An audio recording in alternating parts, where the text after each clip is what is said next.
Ninth graders, it is crazy to think about, but we are on our very last week of new online instruction. So, like I've been saying for about a week, 2 weeks now, if you're caught up by the time that by the time we get to the end of this week, then you are good to go for English Language Arts 9 for the rest of the year. Um, if you're not quite caught up, don't worry about that. That's not the biggest deal in the world. You'll have those 2 extra weeks to kind of make sure that you get everything turned in. I'll still be available for those 2 weeks if you have questions or need some assistance.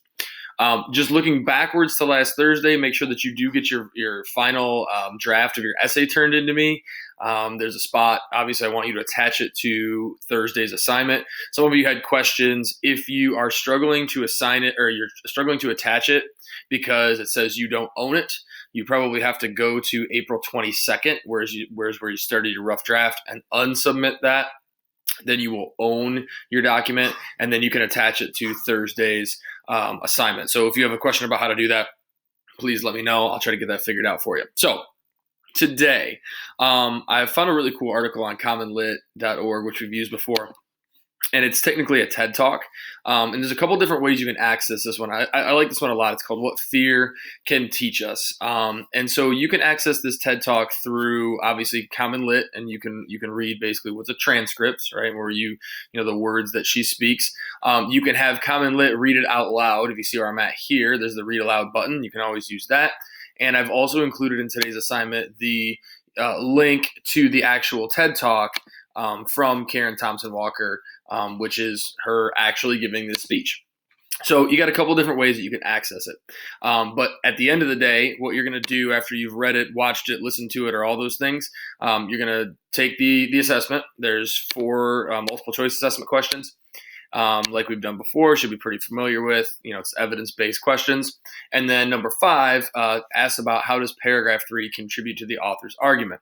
So real quick, just so that we're all on the same page, obviously you kind of have to understand what the author's argument is. So that's step number 1. After you've read the whole thing, kind of come up with a statement in your head. Okay, what's Karen Thompson Walker's argument? What is the point she is trying to make? What is she arguing for? If it helps you to think about, last couple of weeks we've talked about, the museum admission, right? You were making an argument about whether or not museums should charge admission fees.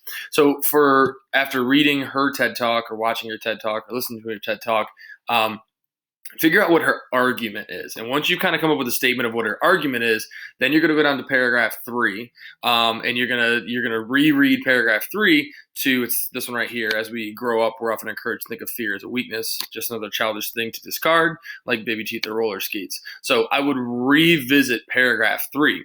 Then you're going to talk about how, again, that paragraph contributes to her argument. She's building a case, right? So if it helps you to think about it in terms of like in court, how is she proving her side of the case? What evidence is she using? How is she using paragraph 3 to contribute to her argument? So that's going to be the 5th one. That's a fully developed answer. You probably need 3, 4, 5 sentences there to really be successful. And when you're done with all those questions, go ahead and turn that in on Common Lit. You'll notice the other thing I've asked you to do today is to leave a class comment, 2 or 3 sentences, describing what the most interesting part of the TED Talk was for you, or what you learned, what you really liked about it. Just a quick little reflection on the piece itself. Just to, that I know that you read it and give me something you thought was positive. I really like this piece. I think she does a nice job of laying out a really simple but interesting example that kind of is a jumping off point for talking about fear and how it might control us and how we can learn to make better decisions based on our fears, or at least to, understand fear and its motivating power. So that's going to be today. That's going to be Monday. If you've done all those things, you'll be good to go. And like I said, just let's power ahead through this week. If you have any questions, please reach out to me. I'll get you some assistance and some help, and we'll have a great final week of new instruction.